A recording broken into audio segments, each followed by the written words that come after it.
Matagal ka na bang naghihintay? Naghihintay sa sagot ng Diyos. Naghihintay sa pagbabago ng iyong sitwasyon. Naghihintay sa katuparan ng pangako na alam mong narinig mo sa iyong puso. At baka ngayon, pagod ka na sa paghihintay. Pakiramdam mo ay nakalimutan ka na ng Diyos. Ngayon, pakinggan mo ito dahil ang Diyos ay may sasabihin sa iyo tungkol sa iyong paghihintay. Pakinggan natin ang Isaiah 40 verse 31. Ngunit silang naghihintay sa Panginoon ay magbabago ng kanilang lakas. Sila ay lilipad paitaas na parang mga agila. Sila ay tatakbo at hindi mapapagod.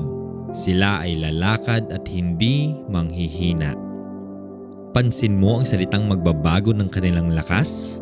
Hindi lang mabibigyan ng lakas, kundi magbabago. Ibig sabihin, ang iyong lumang kalakasan ay papalitan ng bagong lakas mula sa Diyos. At ang lakas na iyon ay magdadala sa iyo tulad ng agila paitaas, hindi pababa. Ang agila ay isa sa pinaka-espesyal na ibon sa mundo. Alam mo ba kung paano lumilipad ang agila? Hindi siya lumalaban sa bagyo. Ginagamit niya ang bagyo. Ginagamit niya ang hangin ng bagyo para dalhin siya pataas. Habang ang ibang mga ibon ay nagtatago sa bagyo, ang agila ay lumilipad ng mas mataas dahil sa bagyo. Iyon ang gusto ng Diyos para sa iyo. Hindi para ikaw ay durugin ng mga pagsubok sa iyong buhay, kundi para gamitin ang mga pagsubok na iyon para dalhin ka sa mas mataas na antas ng pananampalataya. Baka ngayon ay nasa gitna ka ng iyong pinakamahabang panahon ng paghihintay. Naghihintay sa trabaho, naghihintay sa kagalingan, naghihintay sa pagbabago ng puso ng isang mahal mo sa buhay, naghihintay sa katuparan ng isang pangarap na matagal mo nang dinadala sa iyong puso. At baka tinatanong mo ang Diyos, kailan pa? Hanggang kailan pa akong maghihintay? Ang sagot ng Diyos sa iyo ngayon ay hindi maghintay ka pa ng kaunti, kundi ang sagot niya ay, sa iyong paghihintay, pinabago ko ang iyong lakas. Inihahanda kita para sa mas malaking bagay kaysa sa iyong iniisip. Ang paghihintay sa Diyos ay hindi pagiging passive. Ito ay aktibong pananampalataya. Ang patuloy na pagtitiwala kahit hindi mo pa nakikita ang sagot. At sa gitna ng paghihintay na iyon, nagtatrabaho ang Diyos. Kahit hindi mo nakikita, nagtatrabaho siya para sa iyo.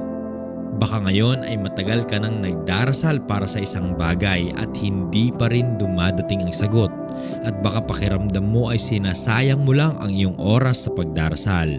Pero nandito ang katotohanan, walang panalangin ang nasasayang sa Diyos. Bawat panalangin mo ay naririnig niya. Bawat luha mo ay nakikita niya. At sa tamang panahon, sa kanyang perpektong panahon, darating ang sagot. At kapag dumating iyon, mauunawaan mo kung bakit kailangan mong maghintay.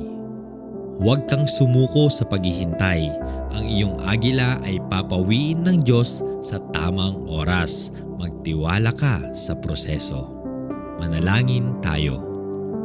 Panginoon, alam mo kung gaano katagal na kaming naghihintay.